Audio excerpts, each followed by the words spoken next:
Suppose you're given a slope and a point.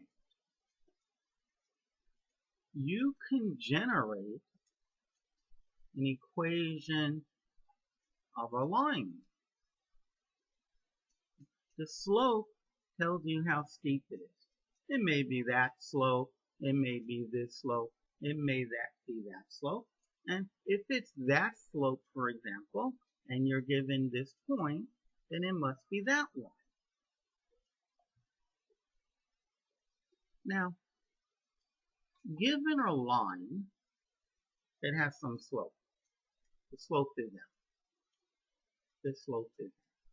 Now, if you calculate the slope of those 2 points, it's going to be between those 2 points, it's going to be M. If you calculate the slope between this point and that point, it'll be M. Between this point and that point, M. Between any 2 points, it'll be M. More importantly, the slope between those 2 points will not be M. The slope between this point and that point won't be M. If one of the points is on the line, and the other point off the line, this slope will not be M. Okay, so if you're given a point x1, y1, and you're told the slope, say the slope is 3, and let's make believe that slope is 3. What can you tell me about all points on that line? Suppose the slope is M. So how does this point get to be on the line? The answer is the slope must be, well, the slope between those 2 points, it's y minus y1 divided by x minus x1. Okay. Solving for the top, remember 10 is equal to 50 over 5 because 5 times 10 equals 50. That is, this times m equals the top. So m times x minus x1 is equal to the top. And you can call this the equation of a line. I can get it into standard form. I'll add y1 to the other side, and I'll distribute. So I get mx minus m times x1 plus y1, and this is equal to y. And y is equal to mx, and I'm going to say plus negative mx1 plus y1. I'm going to call that b. Y is equal to mx plus b. Something bothers me there. Oh, it's x1. It's a known value. Okay? The points on this line, they have one property.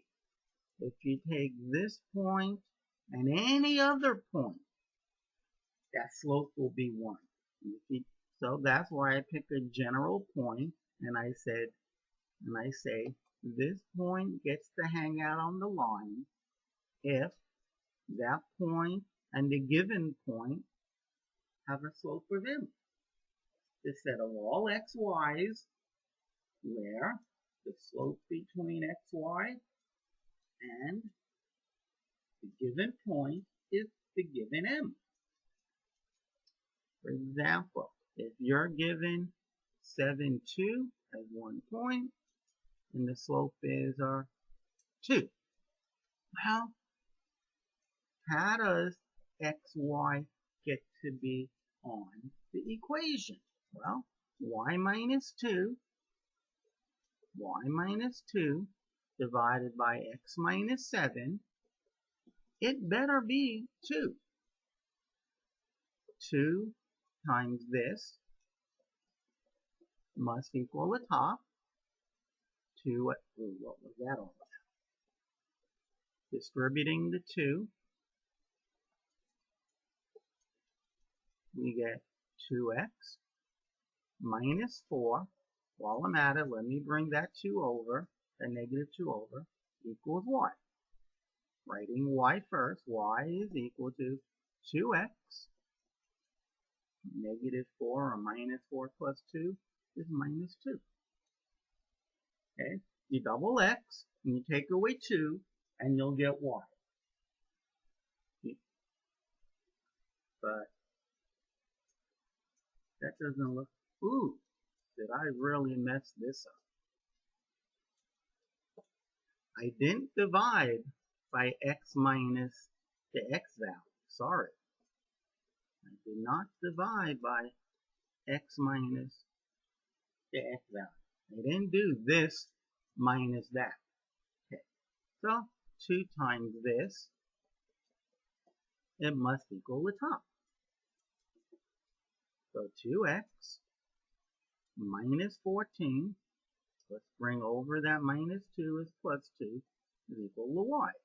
So y is equal to 2x, and negative 14 plus 2 is negative 12. And there is the equation of the line, whose slope is 2, and it does, the slope is 2, and it does contain that point. And that's using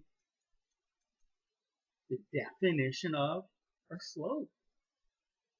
Okay, if something is going to have this point and that slope, well then, this point doesn't get to hang out on the line.